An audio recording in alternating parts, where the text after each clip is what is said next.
Top 3 wild moments. Writing my first raps, I was 13. 16, going in the studio, hearing my voice play back, instant high. I knew I wanted to do this, and it gave me something to do rather than just going out in the streets, because that was easy to do. It occupied my time. Third moment would be when Snoop, Game, Corrupt, Dre, crowned me as, leader of the new school as far as the West Coast music.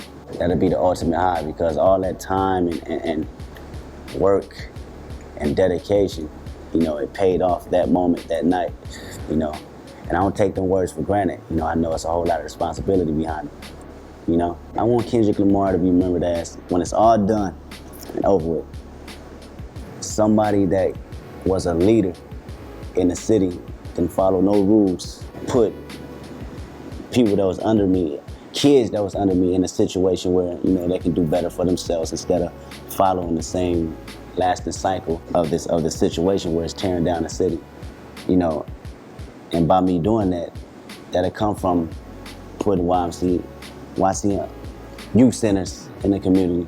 I think that'll last forever, even longer than the music, because they knew I stood for something, and they knew, I held down the city, and eventually that'll branch off to all around the world. Seeing all them people waiting for my presence in Chicago, felt like I was at home.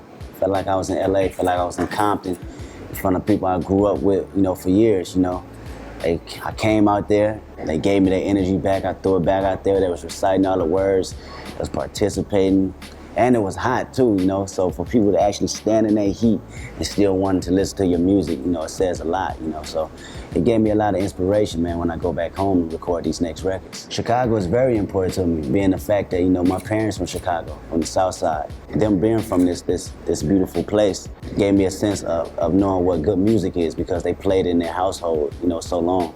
And that's why I get my inspiration for making the music that I make, when they have that soulful feel or that jazzy feel. It come from them, stepping. Me watching them step, as a kid, listening to the Isley Brothers, listening to Marvin Gaye.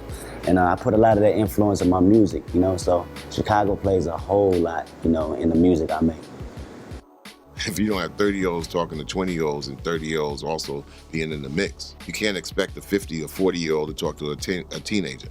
It's not gonna work. Where's the middle ground? Where's today's average, 25 to 40-year-old? Where are they in the mix? Are they thinking that they're individualized to the point where they're trying to impress a younger demographic? But Big was one of the front runners in the rap game.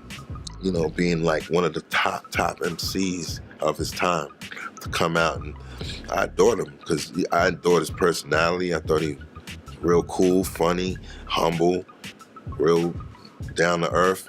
It was a shame, man. I cried tears when he passed away, So I'm responsible for the bullshit that America is a part of. But I'm proud when we can have a black president and we can have a woman president. I don't agree, of course, I don't agree with a lot of things that Hillary Clinton stands for, nor do I agree with a lot of things Barack Obama stands for. But it shows our progress as a society. I would tell myself, man, to brace yourself for real struggle, for real pain, for death, for loss, for, hurt. And then as an artist, I would tell myself, what I say, and I put it on the back of the book too, if you live for people's acceptance, you'll die from their rejection.